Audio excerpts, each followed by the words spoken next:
Welcome to The Know, I'm Ashley. If you're hankering for some exclusive Xbox news and announcements and discussion from the horse's mouth, Microsoft has heard your cries. The company has just announced that they are reviving their old Inside Xbox series. The new Inside Xbox premieres this month on YouTube, and Microsoft says it's going to be a premiere live news broadcast that will highlight breaking announcements and a peek behind the curtain of Team Xbox, a glimpse at the mysteries of game design, and a celebration of some of the month's most exciting games and features. Most of all, it's an opportunity for us to celebrate and listen to you, the community. All of this will be available streaming in 4K UHD on supported services and platforms. The show, hosted by Larry Herb, Graham Boyd, Jeff Rubenstein, my good old friend Alexis A. Bear, and Lydia Ellery, will feature interactive elements such as prize giveaways for people participating in the discussion. If all that sounds like it's up your alley, you'll be able to catch Inside Xbox's first episode on March 10th, and that's going to be all about Sea of Thieves, a game which I'm also very excited about, and I'm going to watch it just because I'm going to watch my friend Alexis. We were in Frag Dolls together, and she's doing so good, and I'm proud of her. Good news for Nintendo fans as well. You know all those useless Nintendo gold points you've been storing up? Like, what do I do with these? Well, they're not so useless anymore. Nintendo just announced that you can start spending all those gold points that you've been earning on your Switch as real money towards digital purchases. And each gold point is worth a whole penny. Nintendo says that for every dollar you spend, you'll get 5% back in gold points, so a $60 purchase gives you back 300 gold points, or about $3, which means that if you want a free game, you're gonna have to buy $1,200 worth of other games. So maybe they're only slightly less useless than they were before, but hey, look, a little bit of a discount, it's nice. That's like, what, 5% off your games? There have been all kinds of rumors flying around about this year's Call of Duty being a return to the Black Ops series, and now there's just a little bit more evidence to support that. Call of Duty fan site Charlie Intel got their hands on some photos of Call of Duty Black Ops 4 showing up on GameStop's internal system. There's no release date attached to the title in their system, as these listings were actually for merchandise like lanyards and t-shirts, which means we also still don't know what platforms we should expect for Black Ops 4 aside from, well, just about everything. Some previous rumors did point towards a possible Nintendo Switch release. Of course, Black Ops 4 itself still far from confirmed. All we know for sure is that Treyarch's working on the next Call of Duty, and that's going to be released later this year, but it's probably Black Ops 4. Far Cry 5 is just a few short weeks away. It's actually kind of surprising. I almost forgot it was coming up this soon. If you're having trouble waiting to dive into the crazy world of cultists, you can start watching the prequel, which just surprise dropped on Amazon Prime.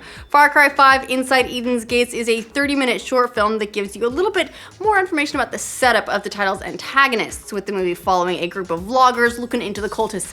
They even started with like, "What's up, guys?" So accurate. Far Cry 5 launches on Xbox One, PS4, and PC on March 27th. Oh man, between, well, for me, mostly like Sea of Thieves and Far Cry. Oh god, Ni no Kuni 2 is coming out. I need to take a couple weeks off at the end of this month. Life is Strange developer Don't Nod Entertainment is saying goodbye to the series' main protagonists Chloe and Max today. The final farewell bonus episode of Life is Strange Before the Storm is out today, giving players a nostalgic trip of the pair's childhood friendship, probably with, lots of nods towards events that have happened in this series so far. What makes this entry extra special is it's the first time the two have been voiced by their original actresses since the SAG-AFTRA strike, which caused the recasting for Before the Storm. In addition to that, the team also teased an upcoming reveal of the follow-up to Life is Strange, which sounds like it's going to be leaving Chloe and Max behind. In a blog post, the team wrote, "But when a door closes, a window opens," or something like that. We now look forward to the coming months when Michel Koch and Raoul Barbet's team at Don't Nod returns to present the new story and characters of the next Life is Strange. Switch fans got all excited last week after this cheeky tweet from Blizzard that seemed to indicate a Diablo game was coming to Nintendo's hybrid console, the Switch. Now, while Blizzard shot that down at the time, and we were not buying it, by the way, there is a new report that Diablo 3 is, in fact, being ported to the Switch, so, hey, I'm gonna say I was right, even though it hasn't been official yet. Eurogamer wrote that sources have told us that, yes, the project is very much in production, and as you might expect, the game will be a port of Diablo 3. As for why Blizzard denied it, Eurogamer notes that while Blizzard frequently likes to tease the upcoming games, Nintendo does not until, well, at least until they're very close to being released. So maybe someone from Blizzard got an angry phone call from Japan telling them to knock it off, or something like that. At any rate, if this is the real thing, it's great news for Switch fans because Diablo 3 would be perfect on that console, and Yeah, that's another game that I'll be rebuying for that platform. It looks like we could be seeing Geralt in an upcoming non-Witcher game this year. That's according to CD Projekt Red community lead Marshall Marmot, who tweeted recently, "What if Geralt was going to step out of the Witcher game for the very first time to make an appearance in one of the upcoming games later this year?" That, of course, got everyone wondering what game that could possibly be. According to Let's Play Video Games, that game is actually going to be Soul Calibur 6. They're citing anonymous sources, so take that information with a grain of salt. Nothing's confirmed yet, but that would be pretty dope. And Soul Calibur has a great history of some good cameo characters. Fortnite may be dismissed by some as a Battlegrounds clone. Totally get it. But when it comes to Twitch players, it has won the chicken dinner. According to the site Fortnite Intel, which tracks data about the game, it is the most watched and streamed game on Twitch, reaching twice as many viewers as PlayerUnknown's Battlegrounds.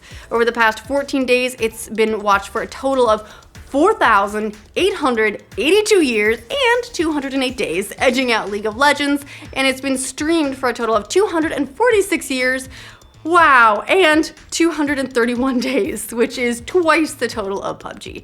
That increased traffic could be due to the recent Twitch Prime promotion, which allows Prime members to unlock 4 cosmetic items in the game. Regardless of the cause, those numbers are very, very impressive. Mission Impossible director Christopher McQuarrie may be on the short list to direct the Green Lantern Corps film for Warner Brothers, which means last month's rumor that Tom Cruise might be in the running to play Hal Jordan could actually hold some water. Cruise is a big supporter and friend of McQuarrie, who's become one of the A-list stars' favorite people to work with in recent years.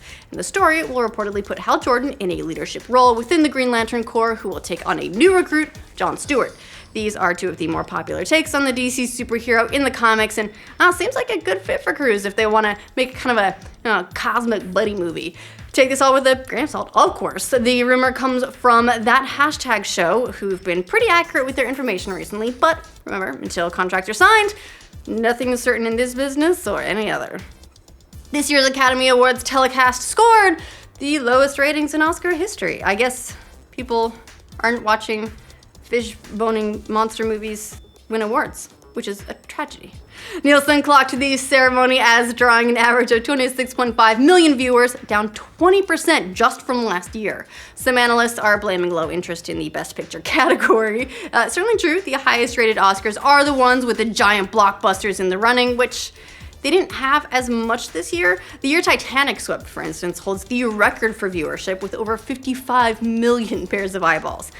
But it's not just the Oscars that are on the downswing. This year's Super Bowl showed a big drop in ratings, so did the Grammys. More and more people are just cutting the cable cords and streaming this kind of live broadcast content now, and Nielsen's been pretty slow to adapt to that. So it doesn't necessarily mean no one's watching, but they're not watching in those tracked areas. The real reason the Oscars had a low score, probably a combination of things lining up. Not counting streamers enough, lack of a race between hugely popular audience titles. I mean, if Black Panther gets nominated for Best Picture next year, pretty safe bet we'll see the numbers bump up a bit, because people will want to tune in to watch these shows that they're super invested in win.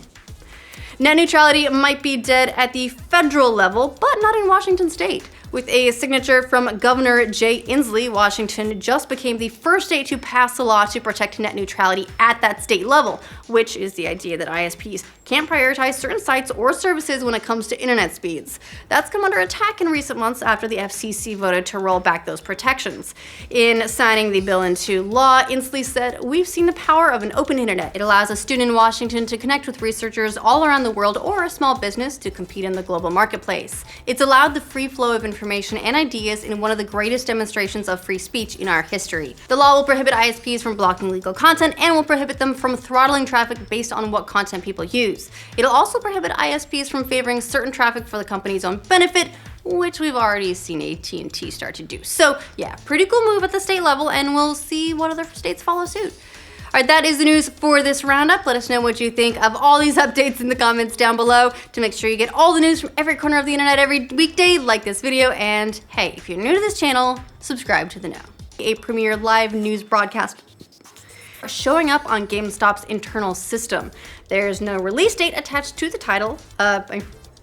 For itself is still far from confirmed. For all we know, damn it, I am fucking this one up big time. Sorry. It's all right. I'm gonna blame it all on this.